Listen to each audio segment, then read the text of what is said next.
네, 정부가 암호화폐 규제 발언을 연이어 쏟아내는 가운데 암호화폐 가격이 오늘 새벽에 폭락했습니다. 관련 내용 장가희 기자와 함께 짚어보겠습니다. 네, 어서 오십시오.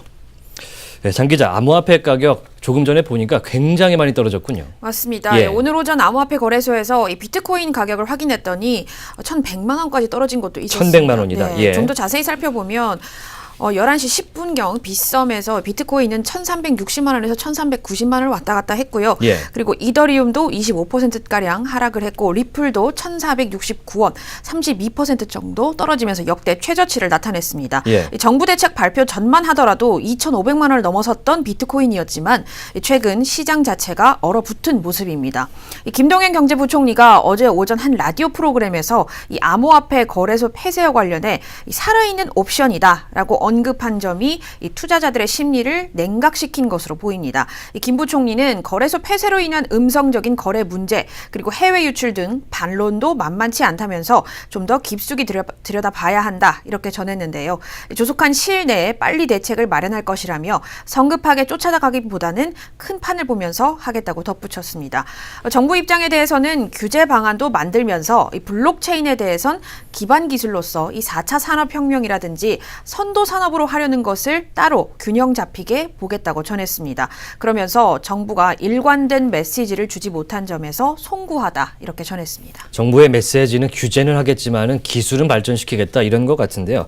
어쨌든 간에 거래소 폐쇄가 현재까지 살아있는 옵션이다 이렇게 말한 대목에서 가격 상승에 대한 기대감이 한풀 꺾인 걸로 보입니다. 맞습니다. 예. 이 박상기 법무부 장관이 거래소 폐쇄를 언급한 이후에 청와대가 이를 무마했는데요. 예. 사실상 폐쇄는 물 건너 갔다 이렇게 여기던 투자자들의 불안감을 자극하기에는 충분했던 것으로 여겨집니다. 예, 그렇군요. 이 암호화폐 가격 폭락세에 중국발 쇼크가 또 한 몫을 했다 이런 얘기도 나오고 있는데 이 소식도 전해주시죠. 네, 중국이 규제를 더 강화하고 그렇군요. 있습니다. 예. 네, 현재 중국은 ICO를 금지를 하고 암호화폐 거래소도 폐쇄를 한 상태입니다. 채굴 사업도 중지를 시켰고요. 예. 중국이 가장 우려하는 것은 이 위안화의 해외 밀반출인데요.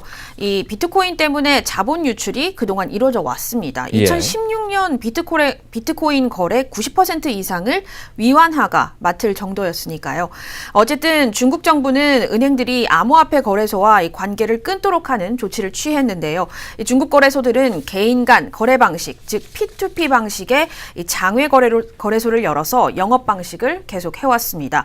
이 때문에 중국이 P2P 플랫폼 단속을 강화하겠다고 나섰습니다. 예. 중국 중앙은행인 인민은행 판궁성 부행장은 지난주 당국회의에서 중앙과 지방당국이 암호화폐 집중 거래를 제공하는 곳을 금지해야 한다고 말한 것으로 전해집니다.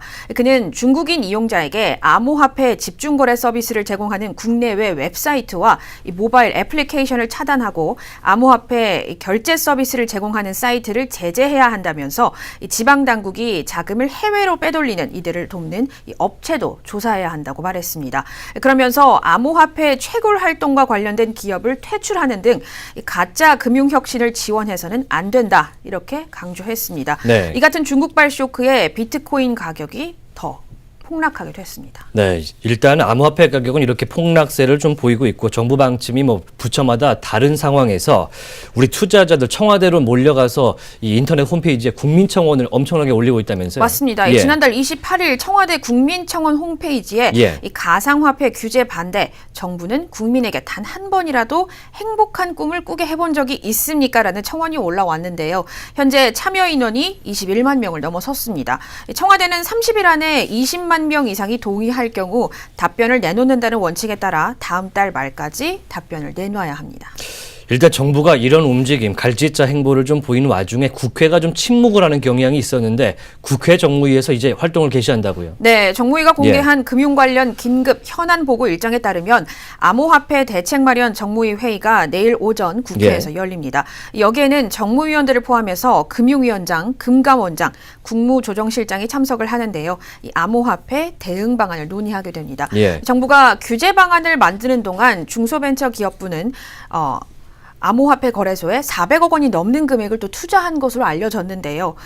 정확히 말하면 이 중소벤처기업부가 운용하는 모태펀드에서 일부를 출자받은 벤처캐피탈이 암호화폐 거래소에 412억 원을 투자한 것으로 알려졌습니다. 예. 이 투자한 암호화폐 거래소는 두나무, 빗썸, 그리고 코빗, 코인플러그, 코인원 등 5곳입니다. 이 28개 펀드 중 정부 모태펀드가 출자한 펀드는 16개로 이 중기부 재원 중 36억 4천만 원이 1위로 흘러 들어갔습니다. 예. 이 홍종학 중기부 장관은 암호화폐 거래소에 불법 행위가 적발되면 모태펀드의 투자금을 회수할 수 있다고 밝혔습니다. 이 유흥, 사행성 업종은 모태펀드 출자 대상에서 제외가 되는데요. 예. 이 암호화폐 거래가 투기적인 요소를 띠는 만큼 사행성 업종으로 볼 수 있느냐가 이 투자금 회수의 중요한 판단 근거입니다. 현재 이 경찰 조사를 받는 거래소도 있는 만큼 이 사법기관이 사행성 업종으로 볼 가능성도 있습니다. 정부가 규제 방안을 만드는 와중에 중기부가 이 거래소에 400억 원이 넘는 금액을 투자했다는 게 알려지니까 굉장히 논란이 될 것 같은데 이건 추이를 좀 지켜봐야겠습니다. 네, 지금까지 장가희 기자와 함께 암호화폐 이야기 나눠봤습니다.